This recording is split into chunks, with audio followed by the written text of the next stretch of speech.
আজকে আমি তোমাদের কিছু সাবজেক্ট ভার্ব এগ্রিমেন্ট সম্পর্কে বলবো। আমরা যখন কোনো সেন্টেন্স লিখি সাবজেক্টের পরেই ভার্ব লিখি, তো এই সাবজেক্টের সঙ্গে ভার্বের একটা সম্পর্ক আছে। তো সেই ভার্বটা সাবজেক্টের সঙ্গে কখন কি হবে, তো সেই বিষয়ে আজকে আমি তোমাদের বলবো। তো প্রথম বাক্যে দেখো, হি অ্যান্ড শি ড্যাশ কামিং দেওয়া আছে, অপশান দুটো, ইজ আর আর। এখানে কি হবে বলো? হি অ্যান্ড শি ইজ কামিং হবে না আর কামিং হবে? তাহলে আমাদের তো মনে প্রশ্ন যে আমাদের তো হি এর পাশে তো ইজ লিখি, শি এর পাশেও ইজ লিখি, তাহলে কি হবে? যদি দুটো সাবজেক্ট মানে একের বেশি সাবজেক্ট আর কি যখন অ্যান্ড দিয়ে যুক্ত করা হবে তখন কিন্তু ভার্বটা প্লুরাল হবে। ঠিক আছে, দেখো হি আর শি, এখানে দুটো সাবজেক্ট কি দিয়ে যুক্ত আছে? অ্যান্ড দিয়ে।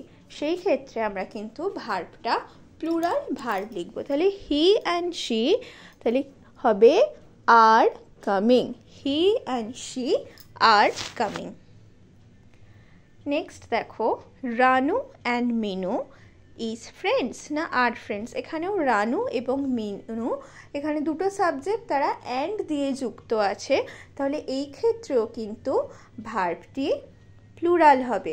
তাহলে Ranu and Minu are friends. Ram and Rahim gone to the cinema hall, তাহলে Ram and Rahim has gone to the cinema hall নাকি have gone to the cinema hall? এগুলো কিন্তু একই রকম, আমি পরপর এই আগের দুটোর মতন এটা সেম। তাহলে এখানে রাম এবং রহিম দুটো সাবজেক্ট অ্যান্ড দিয়ে যুক্ত করা আছে, তাহলে ভার্বটা আমরা কি লিখব? প্লুরাল। তাহলে হ্যাজ আমরা লিখতে পারবো না, কারণ হ্যাজ তো আমরা সিঙ্গুলার নাম্বারে বসাই, তাহলে এখানে হবে হ্যাভ। তাহলে রহিম অ্যান্ড মানে Ram and Rahim have gone to the cinema hall, তাহলে লিখবো have gone to the cinema hall.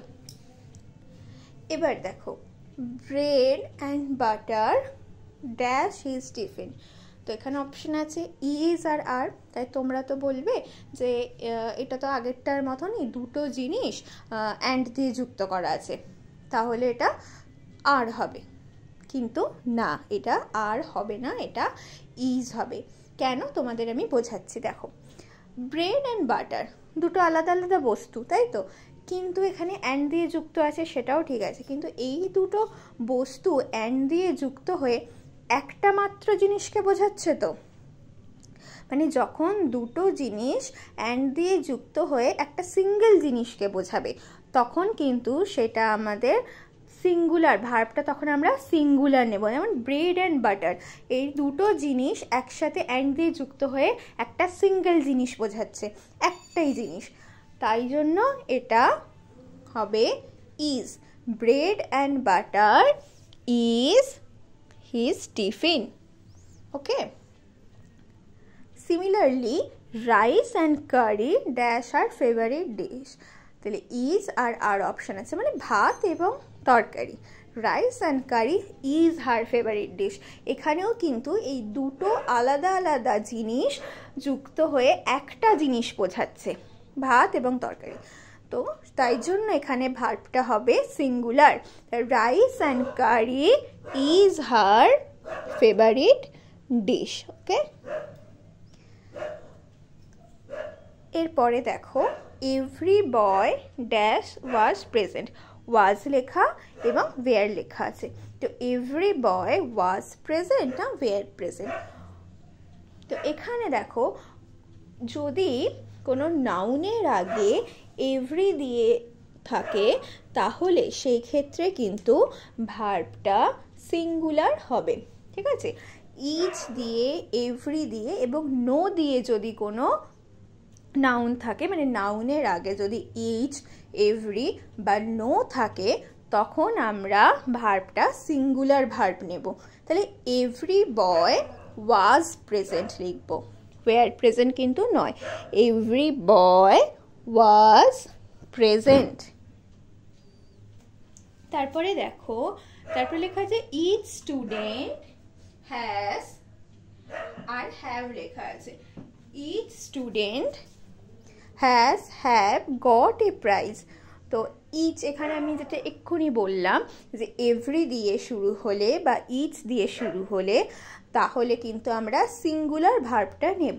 তাহলে each student has got a prize হবে, কারণ হ্যাভটা আমরা প্লুরালে লিখি, হ্যাভটা হচ্ছে প্লুরাল ফর্ম। তাহলে each student has got a prize, তাহলে ইচ স্টুডেন্ট এখানে লিখলাম হ্যাজ। তাহলে no man dash here, is হবে না আর হবে? এটা তোমরা বলো, আমি এক্ষুনি বলেছি নো ম্যান আর হিয়ার নাকি is here? No man is here, okay. তারপরে দেখো each minute and each second is valuable নাকি আর ভ্যালুয়েবল? তাই দেখো এখানেও কিন্তু ইচ দিয়ে শুরু হয়েছে, তাই তো, each minute and each second. এক্ষেত্রে দেখো এখানে দুটোর আগেই আমরা কি বসিয়েছি? ইচ বসিয়েছি। তো যখন এরকম দুটো সিঙ্গুলার সাবজেক্ট আর কি যুক্ত হয় এবং তার মাঝখানে অ্যান্ড থাকে, তখনও কিন্তু আমরা সিঙ্গুলার ভার্বই নেব। তাহলে ইচ বয়, না এখানে ইচ বয় নাইনেরটা আছে each minute and each second is valuable হবে, okay. Each boy and each second is valuable. এখানে ইচ মিনিটটা সিঙ্গুলার, ইচ সেকেন্ডটা সিঙ্গুলার, দুটো যখন যুক্ত হচ্ছে তখনও কিন্তু ভার্বটা সিঙ্গুলারই নেব। Each minute and each second is valuable. একইভাবে each boy and each girl is present হবে, each boy and each girl is present. এরপরে দেখো one of the students absent, is absent নাকি আর অ্যাবসেন্ট? যখন ওয়ান অফ দ্য থাকবে, দেখো এখানে তো ওয়ান অফ দ্য লেখা আছে, তাই তো, ওয়ান অফ দ্য, কিন্তু এটা কি লেখা আছে? স্টুডেন্টস লেখা আছে, প্লুরাল নাম্বার লেখা আছে। তো প্লুরাল এখানে থাকলেও তার আগে যদি ওয়ান অফ দ্য থাকে তখন আমরা সিঙ্গুলার ভার্ব লিখব। One of the students is absent লিখব, one of the students is absent. এরপরে দেখো either she or her sister has done this নাকি হ্যাভ ডান দিস? আইদার আর অর লেখা আছে, either she or her sister, এরকম either or থাকলে আমরা ভার্বটা সিঙ্গুলার নেব। Either she or her sister has done this. পরেরটা দেখো নাইদার লেখা আছে, neither he nor his brother is are intelligent. কী হবে? ইজ হবে এখানে, ঠিক আছে, কারণ আমরা ভার্বটা সিঙ্গুলার নেব। যদি আইদার অর বা নাইদার নট দিয়ে থাকে সেক্ষেত্রে ভার্বটা কিন্তু সিঙ্গুলার হবে। তাহলে neither he nor his brother is intelligent. তারপরে দেখো he with his son going to the zoo, is are আর লেখা আছে, মানে হি উইথ হিজ সান, সে তার ছেলের সাথে, উইথ হিজ সান।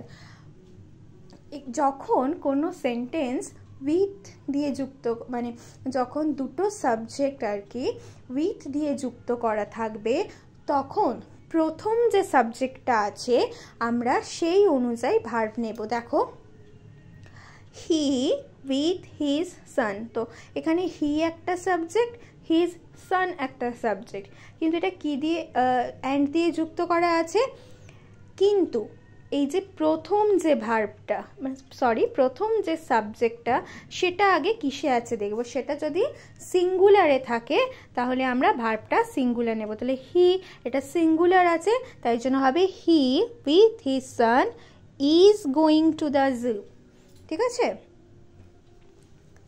পরেরটা দেখো he as well as his friends was were present, he as well as his friend, যেমন উইথ দিয়ে যদি থাকে সেরকম অ্যাজ ওয়েল অ্যাজ দিয়ে থাকলেও আমরা প্রথম সাবজেক্টটাকে দেখব। তাহলে হি as well as his friends, দেখো এখানে হিটা সিঙ্গুলার, তাই এখানেও কিন্তু আমরা সিঙ্গুলার ভার্বটা নেব। তাহলে লিখব was, he as well has friends was present.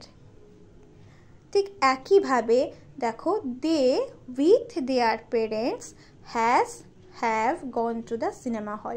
তাহলে এখানে দেখো উইথ দিয়ে আছে দুটো subject, they with their parents. তাহলে এখানে প্রথম যে সাবজেক্টটা আছে সেটা দে লেখা আছে, তো দে হচ্ছে প্লুরাল নাম্বার, তাই জন্য এখানে ভার্বটা কি হবে, প্লুরাল হবে। তাহলে they with their parents have gone to the cinema hall. ভিডিওটা ভালো লাগলে তোমরা অবশ্যই লাইক আর সাবস্ক্রাইব করে দিও। পরের বার আরও অনেক এরকম সাবজেক্ট ভার্ব এগ্রিমেন্ট নিয়ে আসছি।